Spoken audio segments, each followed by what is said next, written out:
हाय मित्रांनो, तर आज मी बनवणार आहे साबुदाणा वडा आणि चटणी। साबुदाणे मी भिजत टाकलेत, त्यानंतर शेंगदाणे आणि खोबरं घेतलेले आहे, हिरव्या मिरच्या, लसूण, जिरे, मीठ। आता हे मी वाटून घेतलं आहे छानपैकी।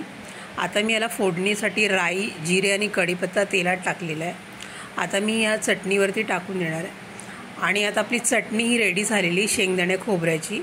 तुम्ही वल्ला नारळही घेऊ शकता। आता आपले साबुदाणे भिजलेत, त्यामध्ये मी जिरे, कढीपत्ता टाकला आहे, हिरवी मिरची टाकली, कोथिंबीर टाकलेली आहे, शेंगदाण्याचा कूट टाकला, आता बटाटा मॅश करून टाकला आहे त्याच्यामध्ये मी। आणि आता ह्याचे घट्टसर गोळे करून घेणार आहे साबुदाणा वड्या टाईपमध्ये।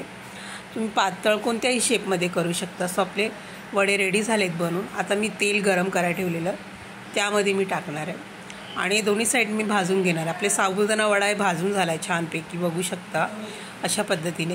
व्हिडिओ आवडला तर प्लीज लाईक करा, शेअर करा, सबस्क्राईब करा। धन्यवाद।